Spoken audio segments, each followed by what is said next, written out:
People of St. Martin, both here on St. Martin and abroad, I hereby address you as Prime Minister and Chair of the EOC for today's update, April 7th. As part of the process to keep the community of St. Martin informed about the latest developments and government's COVID-19 containment, mitigation, and response measures. Today, I would like to start by updating on the COVID results.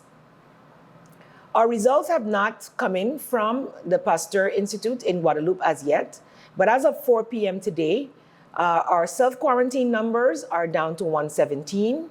Self-isolation are up to 200. The number of persons totally tested, 112. The numbers positive remain at 40, with 2 confirmed hospitalized, males 28 of the positive, females 12, the number negative 62, the number still pending results 10. Deceased total, we have added 2 to that, even though they have deceased over the past week. So now we have 8 that we have confirmed that were COVID patients as 8 deceased. The reason why the last 2 had not been added as soon as they passed was due to the fact that it was not clear what the cause of death was. The first, a female, and both the male, most recently, both had underlying pre-existing health conditions at the time of their passing. Though it is still not conclusive as to what caused the death, because they had been tested positive, we must update the matrix to include them as having deceased. So therefore, of the positive, minus 8, there are 32, plus 1 recovered. We are actively tracking 31 active cases. The 10 that remain pending, hopefully we will have by later tonight and update you in the morning. The first 6 cases that we had notified, while number 2 is already recovered, the other 5 should be coming out of isolation within this week. The total persons that have been monitored thus far by CPS is 739 persons, whereby quarantine and isolation has ended for 422 of those persons. Due to the fact that we have been doing contact tracing, especially with our last positive cases, especially those that had not been under CPS and have been in particular segments of our society, let me just say that, we have been able to identify hotspots where we will be going in with a team to do intense screening and testing to further identify cases so that we can properly isolate them to further mitigate the spread of the virus. This might sound ominous, and I would like to ask the general public not to attach any type of stigma, as we all know that COVID knows no gender, knows no color, nor class, as it will just continue to spread with human contact.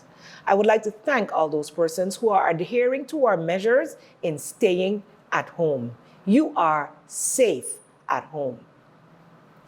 CPS would hereby also like to request through me that all qualified medical health professionals who are willing to go into the field to assist with sample collection should contact them as soon as possible.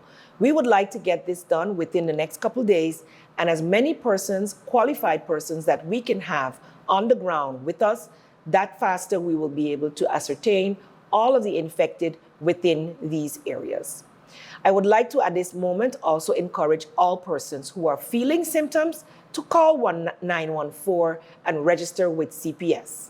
Register today so that we can have our real numbers. We believe there are more persons out there who are ill but feel afraid to contact CPS.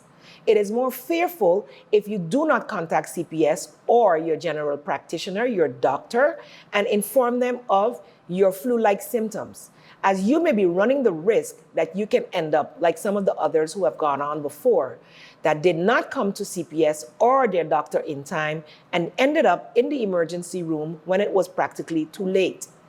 For those that have passed away over the past week and the past weeks, we wish the families, the friends, the loved ones, much strength. This is a very troubling time to be having the loss of loved ones, especially in a time when we cannot even comfort each other in our usual ways.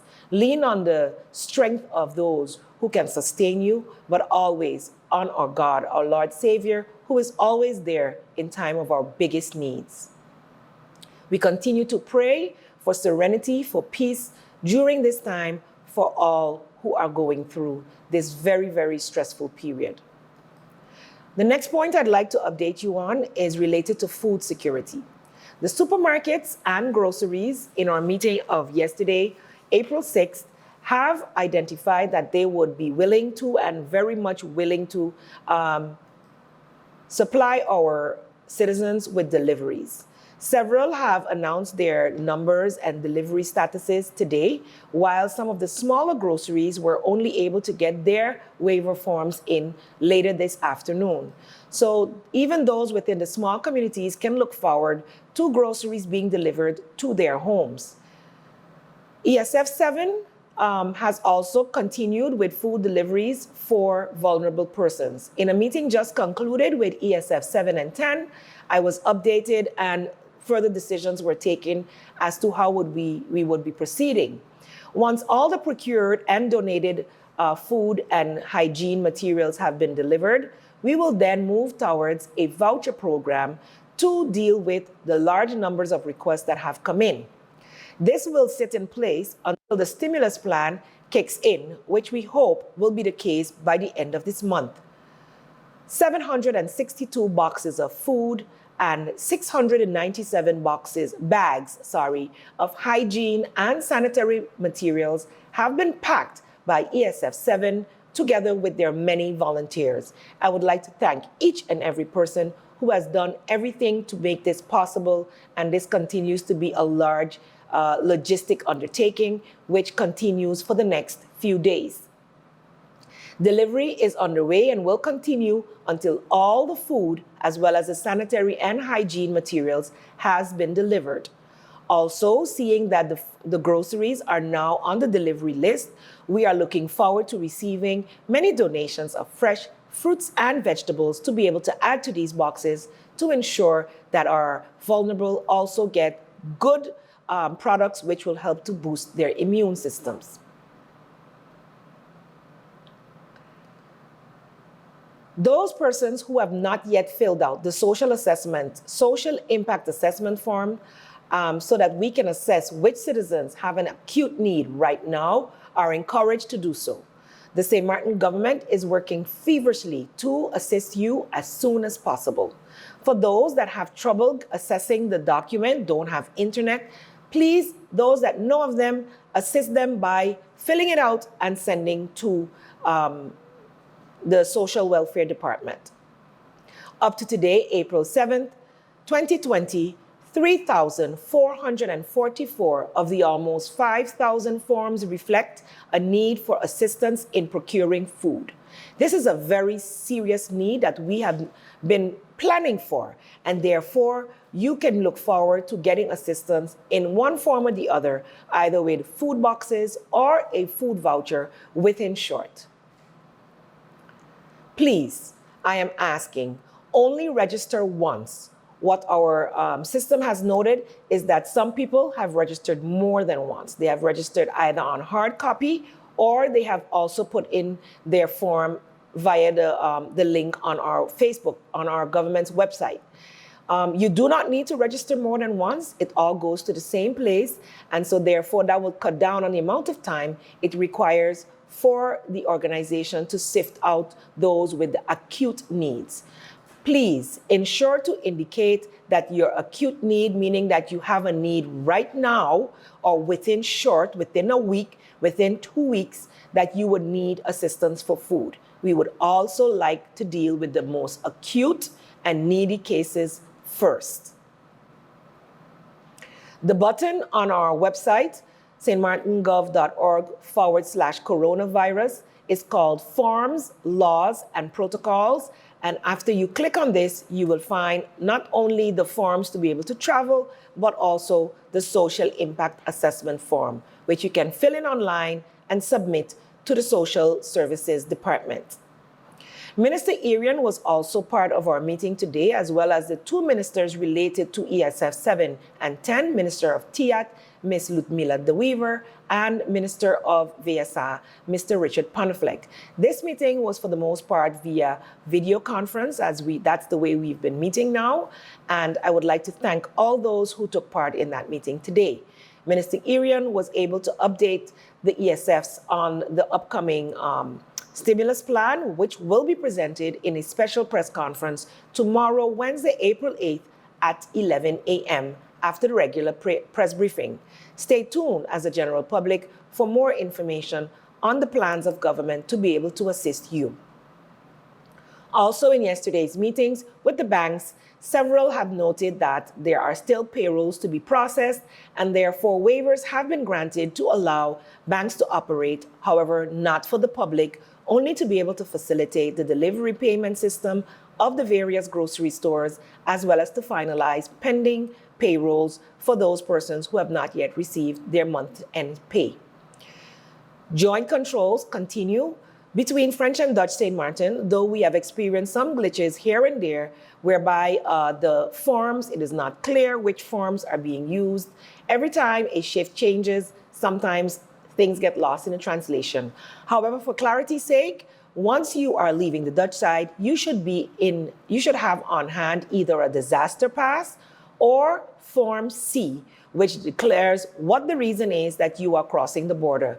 The two reasons, as noted on our Facebook page and our website, it should be for work purposes, essential work purposes, or for emergencies related to family, taking care of the elderly or so forth, as well as for medical reasons. Some persons have their prescriptions only in the French pharmacies, as well as appointments with French doctors or at the French hospital. Those persons are asked to go and come within 2 hours and return to their homes.